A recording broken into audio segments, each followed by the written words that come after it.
Uma boa noite a todos, bom fim de tarde, né? Então, vamos fazer a nossa prece inicial. Então, vamos dizer assim: Jesus, te agradecemos por estarmos aqui reunidos, compartilhando teus ensinamentos, que possamos irradiar amor para todos que aqui chegarem à procura do amparo espiritual. Que as águas que foram trazidas sejam fluidificadas para servir de bálsamo para a saúde daqueles que delas precisarem. Esperamos receber e sentir a presença do mentor espiritual desta casa, Chapoprevô, trazendo-nos conforto, carinho, amor e esclarecimentos, e enchendo de luz os nossos corações. E que assim seja. Hoje nós vamos continuar o capítulo 21, que diz assim: haverá falsos cristos e falsos profetas. E nós vamos ver dois itens, o item 10 e o item 9 e o item 10. O item 9 são as características do verdadeiro profeta. E o item 10, os falsos profetas da erraticidade.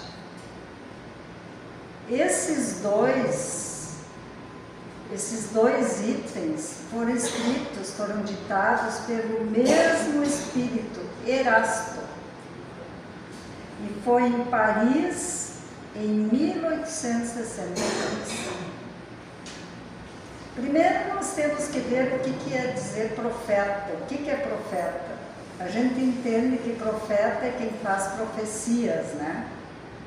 Mas também pode ser, no sentido evangélico, seres que são enviados por Deus com a missão de instruir os homens e revelar a eles as verdades do mundo espiritual.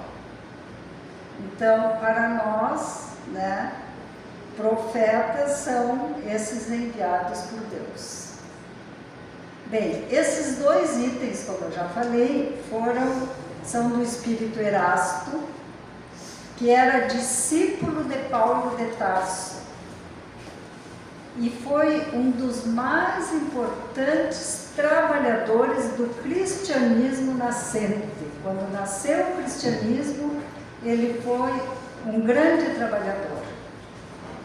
Quando desencarnado, ele foi um dos mais ativos colaboradores da codificação do Espiritismo, contribuindo especialmente no esclarecimento de assuntos relacionados aos fenômenos mediúnicos, razão pela qual Allan Kardec afirmou que ele, o Erasto, era um espírito evoluído. E neste capítulo tem 3 instruções que são dele. Bem, então no item 9, Erasto nos diz que Deus só confia as grandes missões aos que têm condições de cumpri-las, porque são fardos muito pesados. Então, por esse motivo, são escolhidos para essas missões espíritos bastante adiantados, que já fizeram a sua evolução em outras existências. Porque se esses espíritos não forem superiores moral e intelectualmente ao meio onde eles devem atuar, se eles não forem melhores, nada eles poderão fazer, porque eles poderão começar a participar, né? Começam a participar daquele meio e podem ser contaminados. Então, por isso tem que ser um espírito evoluído. Os que são verdadeiros enviados por Deus ignoram a si mesmos e realizam a obra a que foram chamados, porque são determinados e superiores em inteligência e moralidade. Não tem nenhuma intenção premeditada e por isso são apoiados e inspirados e também dirigidos por um poder superior.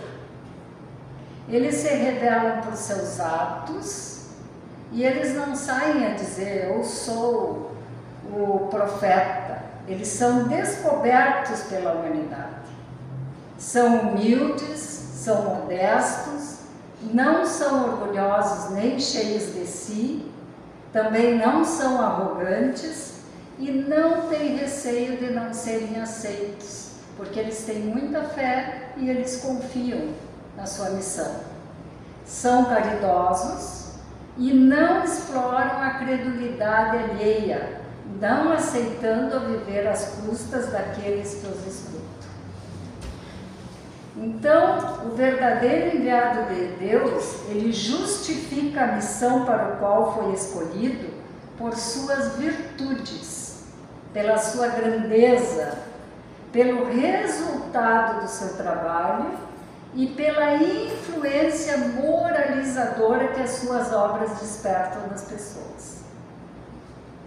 Eu vou citar alguns exemplos de pessoas que podem ser consideradas como verdadeiros profetas, pois dedicaram a sua vida na exemplificação do Evangelho de Jesus.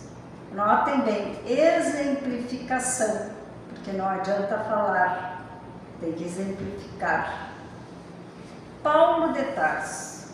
Paulo de Tarso foi um grande pregador do cristianismo e ele dizia que todos seremos redimidos, porque isso é próprio da justiça divina.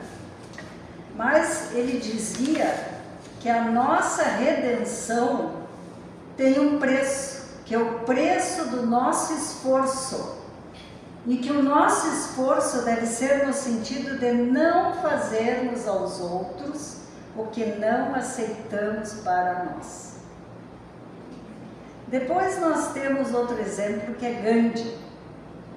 Gandhi foi um líder pacifista que levou multidões a conhecer e praticar o significado da não violência na sua luta pela independência da Índia.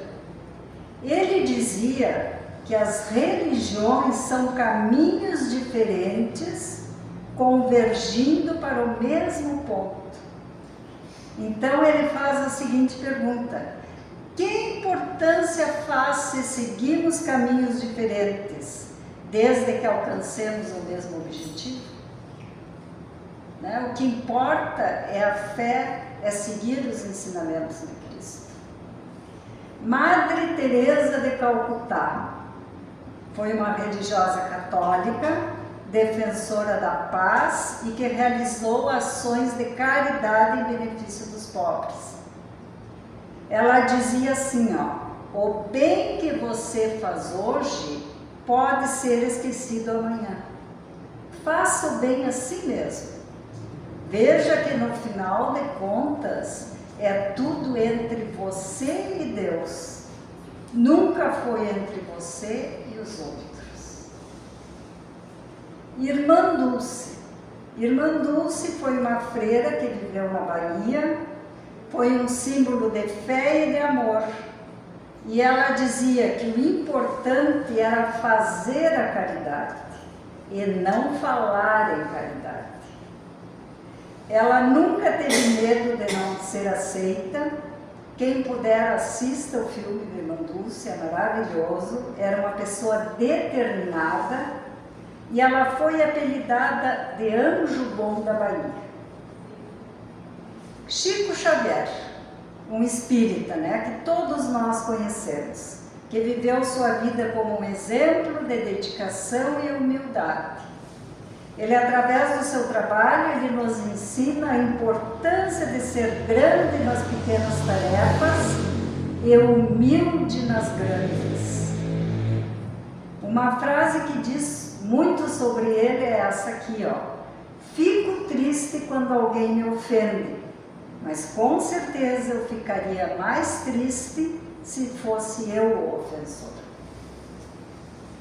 Francisco de Assis foi um frei católico da Itália que viveu a mensagem do Evangelho baseado na palavra amor. Ele foi considerado protetor dos animais. Uma das suas frases: analisem os pensamentos antes que eles se transformem em palavras, porque o que sai da boca pode macular o coração se faltar vigilância. A palavra é a força poderosa nos lábios disciplinados pelo Evangelho. Olhem só a importância dessa frase. Se vocês notarem, nem todos são da mesma religião, né? E todos pregam o Evangelho de Jesus. Então, Cristo operou no mundo pelas mãos dessas pessoas iluminadas, curando enfermos, instruindo, alimentando os famintos, vestindo as pessoas, e todos eles tinham amor e respeito pelos seres vivos. Então, isso aqui é o item 9. Agora vamos ver o item 10. No item 10, Erasto esclarece que os falsos profetas não estão somente entre os encarnados.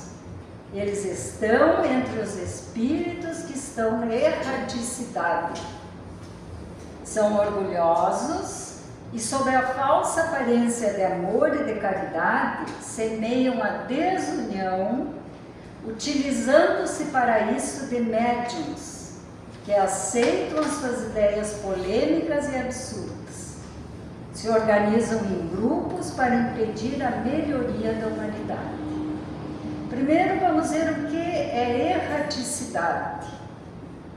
Erraticidade é o nome dado por Kardec ao plano espiritual, onde vivem os espíritos em processo evolutivo, nos intervalos entre uma encarnação e outra.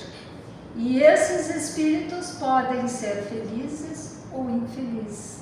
Depende de como viveram na Terra, o que fizeram, né? Depende da sua evolução. Médium. Todos somos médiums, mas na prática a qualificação de médium se aplica apenas às pessoas em que a faculdade mediúnica se apresenta bem caracterizada por efeitos que são claramente manifestados. Então, os espíritos se manifestam nesses médios através da fala, através da escrita e outros tipos, né? Então, falsos profetas são espíritos contrários ao desenvolvimento espiritual, acomodados na sua imperfeição. Eles não se portam se não evoluíram, no seu orgulho e no seu prazer de fazer o mal, que tem medo de perder o seu domínio sobre os mais fracos se o bem se desenvolver. Então eles são contra o bem. São eles que, auxiliados pelo orgulho, pelo egoísmo e a vaidade dos homens, olhem bem, se o homem é orgulhoso, é egoísta, é vaidoso, eles conseguem, esses espíritos, através desses homens, semear a discórdia entre os grupos, que apesar de bem intencionados, muitas vezes são frágeis, são ainda frágeis na manutenção de seus propósitos, porque ainda não estão alertas no conhecimento doutrinário e na prática do bem, para perceberem a ação desses perturbadores desencarnados, que contrariam ou que pregam os ensinos de Jesus e os ensinos do Espiritismo. Então nós temos que ter muito cuidado numa casa espírita. Esses falsos profetas utilizam-se muitas vezes de nomes conhecidos e de muito respeito entre os homens. Eles semeiam a discórdia entre os grupos espíritas, levando esses grupos ao isolamento e à desconfiança. Quando um espírito gera desconfiança e a desarmonia, é porque é um falso profeta. Eles disfarçam-se fingindo amor e bondade, usando nomes respeitados na Terra para melhor divulgar as suas teorias através dos médiuns que os servem. Erasto afirma que não existe médium perfeito. Às vezes a pessoa acha porque é médium, né, fica aquela soberba, né, se acha perfeito.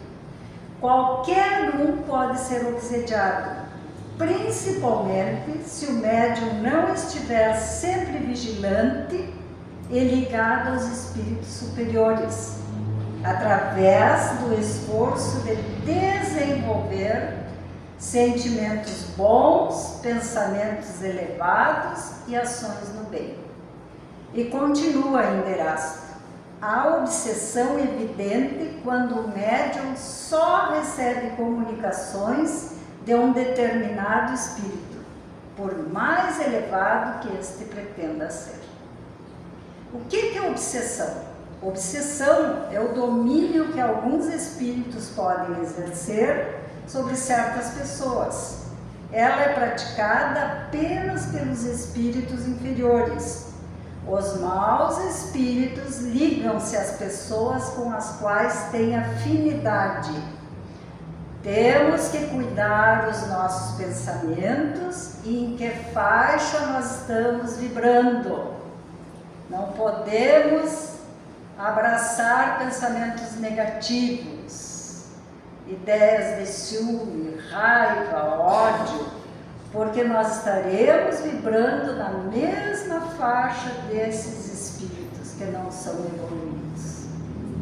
A obsessão é um dos maiores obstáculos à mediunidade, influenciando na pureza e na veracidade das comunicações. Jesus sabia o que dizia quando proferiu: vigiai e orai, para não cairdes em tentação. Vigilância pede o quê? Pede conhecimento e pede raciocínio. Por isso temos que estudar. A oração pede o quê? Pede fé em Deus e nas suas leis. Erasto também nos fala nos meios para reconhecer a atuação dos falsos profetas. Quando eles admitem ser espíritos superiores, que além de bons são racionais, os espíritos superiores, a gente sabe disso, né? Nós devemos passar tudo o que eles dizem pelo crivo da razão e do bom senso. Principalmente as ideias que contradizem o bem, como as que contradizem os conhecimentos científicos. Assim fez Allan Kardec para não se deixar iludir, quando ele fez a codificação da doutrina espírita. Ele cita também como meios de avaliar quando dois princípios se contradizem, ver qual deles é o mais aceito, qual tem mais adeptos, porque Deus quer que a verdade surja para todos e apareça em diferentes lugares. Ninguém é dono da verdade. Kardec colocou esse caráter da universidade, dos ensinos, como base para a aceitação de um fato ou uma ideia na doutrina espírita, como está aqui na introdução do Evangelho, no item 2. Então, a revelação dos princípios doutrinários, ela veio através de muitos médiuns, de lugares diferentes, muitos lugares diferentes, e de espíritos diferentes. Não foi só um espírito dono da verdade. Ele diz para recusar os espíritos que se apresentam como conselheiros exclusivos, pregando a divisão e o isolamento. Nós aprendemos uns com os outros. Nós vivemos, em sociedade. A gente tem que conviver com os outros para crescer, para aprender. E o isolamento estimula o orgulho e a superioridade.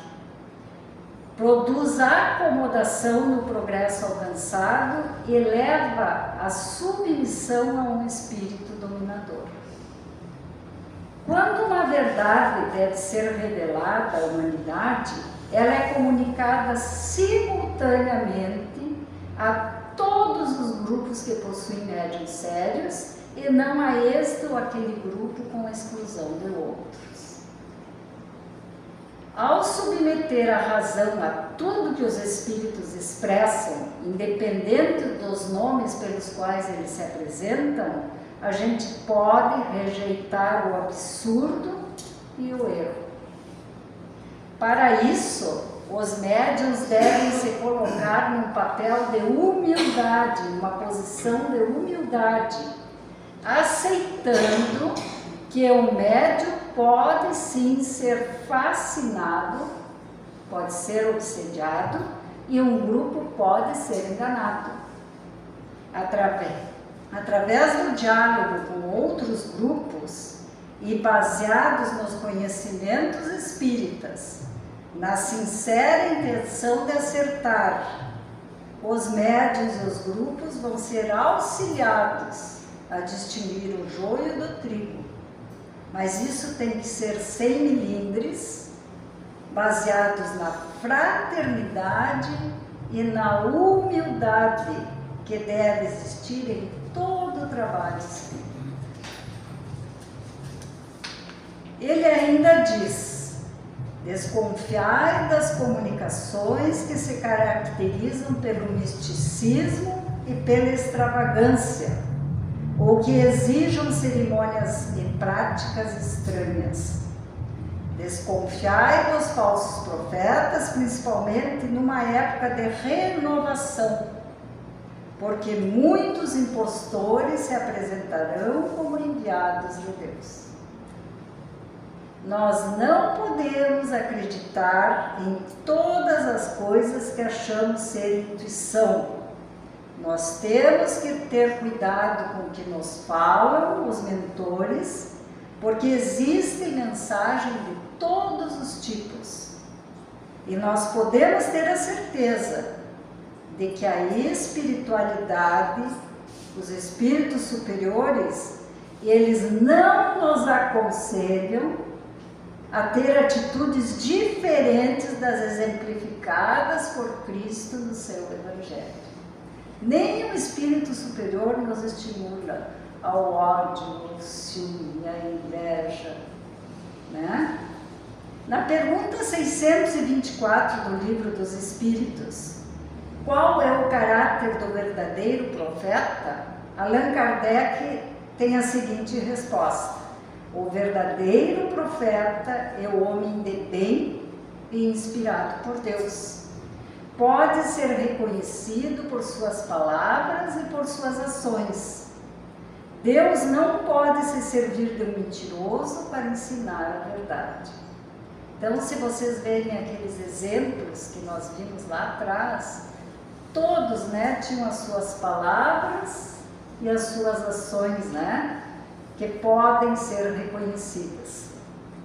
Na pergunta, continuando, na pergunta 625, qual o tipo mais perfeito que Deus ofereceu ao homem para lhe servir de modelo e guia?